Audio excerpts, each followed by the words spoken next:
8th grade, let's get into it right away, okay? I'm gonna try to make this video a little bit shorter than the last time. There's more problems, but it was multiple choice or it was shorter response. So we're gonna go right away, sign in as a guest user. You are in the 8th grade, bam. You are gonna be doing the iLearn Grade 8 Mathematics Released Items. Select, begin now. Here we go. Now, I want you to attempt the first few problems. So pause me right now. Stop when it asks you if you want to go to the next segment. Go. Bam, I'm back. Okay, so number one is actually relatively easy if you know what you're doing. Select all the values that represent solutions to this equation. Okay, so could be more than one.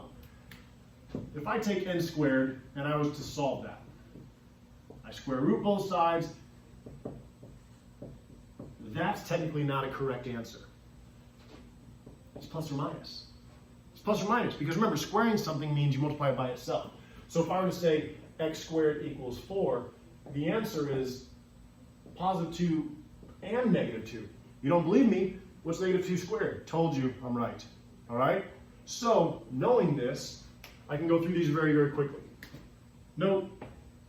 Yep. Yep. No. No. Bingo.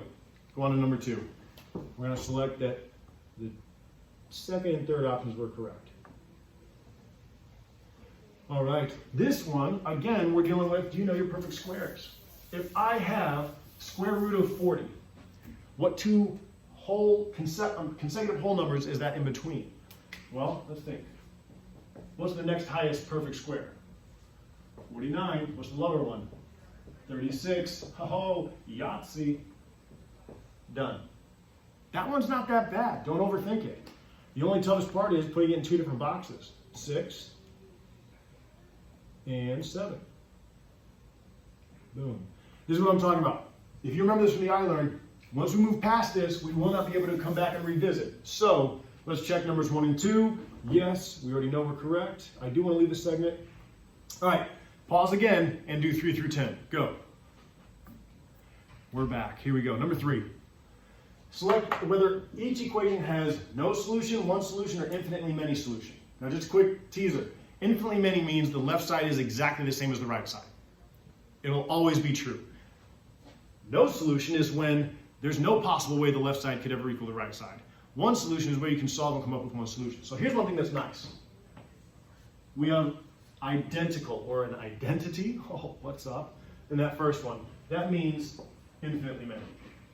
Right here, do one step to solve that. Subtract 4x. What do you get? 0 equals 3. Never going to happen. No solution. All right, here, this one's actually not bad. Let's solve. I'm going to subtract the 2x, leaving me with 3x. I'm going to subtract the 3, leaving me with negative 6. I get one solution. By the way, you could have stopped that earlier once you saw that. Lastly, okay, again, do one step to solve it. Move your x's. Try to subtract 2x. What are you left with? 8 equals 3. No, never. Okay. No solution. So that's exactly how I'm going to click my boxes. I have infinitely many, no solution, one solution, no solution. Next. Okay, which graph shows a 0 rate of change? A 0 rate of change. So when we look at this, most people can say, when they look at these 4, it goes down between 2 right away. They're like, okay, well, no, because that is a slope, that's quadratic. Which one of these is which? Remember, slope is rate of change, or change in y over change in x, or rise over run. Is this rising at all? No. But it sure is running. Is this rising at all? Uh-huh. But is it? Nope, no run. So this has a rise. Oh, worst E ever. This should tell you the answer. Not possible. You can never have 0 on the bottom. This is an undefined slope. Yeah, 0 divided by anything is 0, so this has the 0 slope or 0 rate of change. A is your answer. Boom. We're flying today. I like it.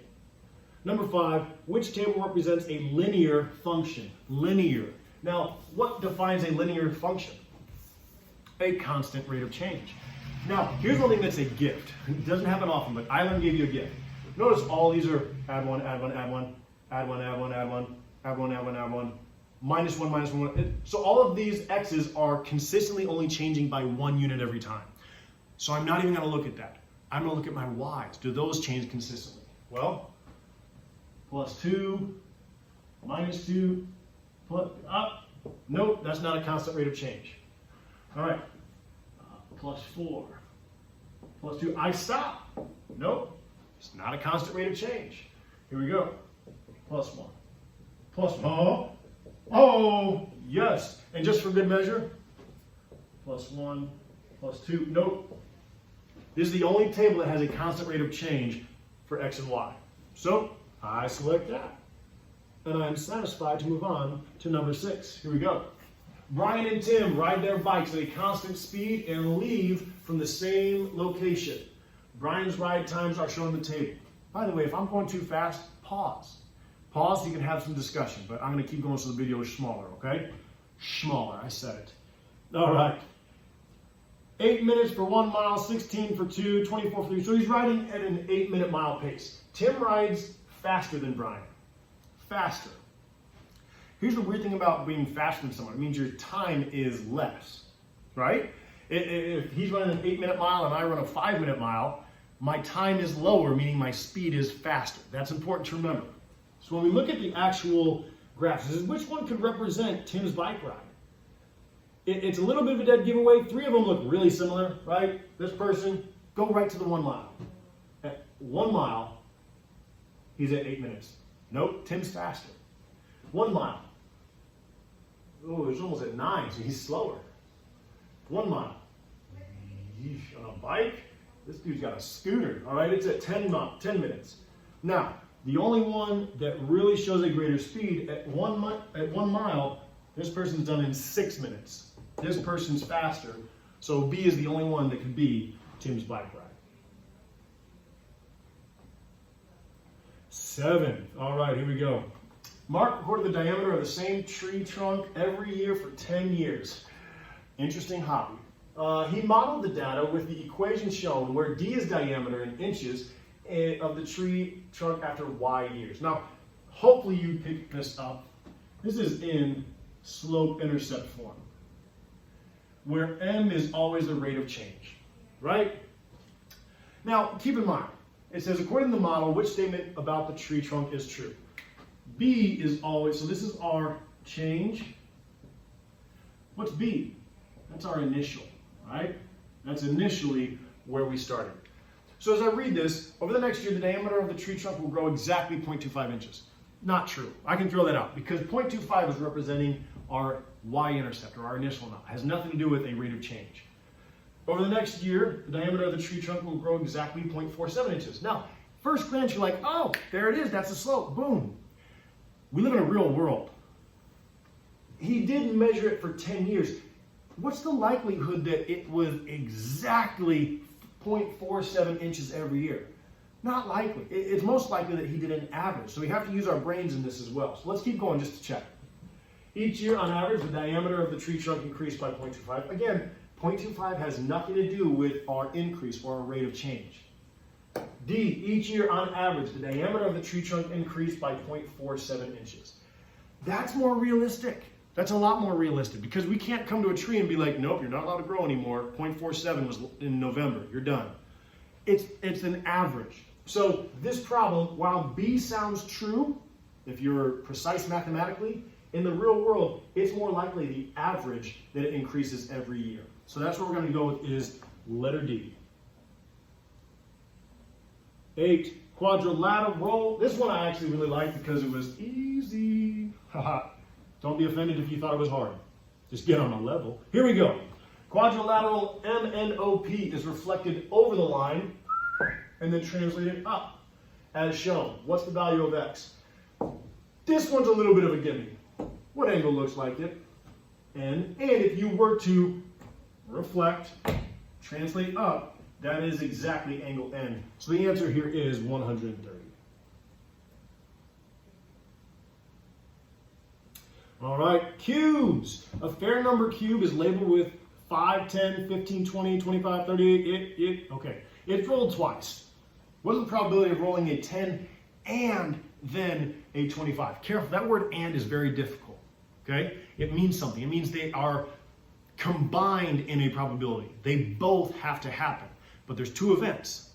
So that means we have to take the probability of event 1 and multiply it by the probability of event 2. We want to roll a 10 first. Now keep in mind, with probability, it is always your desired outcome over the total possible outcomes. So in event 1, we want to roll a 10. What's the only way we can roll a 10? By rolling a 10. It means there's one way to get what we want, but there are 6 possible ways of doing this outcome. Event 2, and, which is why we have to multiply it, a 25 the second time you roll. Well, how many ways can we get a 25? There's only one way to get a 25, and there's 6 total possible outcomes. So what's the probability of rolling a 10 and then a 25? We multiply together and get 1/36. Not the best odds, but that is the answer. Hit our fraction bar. 1, go down, 3/6. Okay, number 10, last one. Now this one has some weird terminology, so stick with me on this, okay? Linear function contains the 3 ordered pairs shown in the table, n and g. Now keep in mind, n is taking the place of x, g is taking the place of y. Remember that. 1, 4, 5, 6, 7, 7. Create an equation for a different linear function that has twice the rate of change and the same initial value. This is where you could get confused. When they say same initial value as the one represented by the table, it means we're using 1, 4 as our point when we get to this new line, okay? So first we need to know what twice the rate of change is. Hopefully you remember the equation, y2 minus y1 over x2 minus x1 is how you find the slope, or rate of change. So I'm going to take my second y, subtract my first y.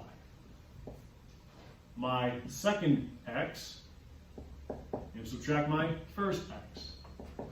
We end up getting 2 over 4, or 1/2. Okay, our original slope is 1/2. Our new one has a rate that is twice that. So let's take 1/2 times 2. You get 1. Okay? Our new slope is 1 with the initial value of 1, 4.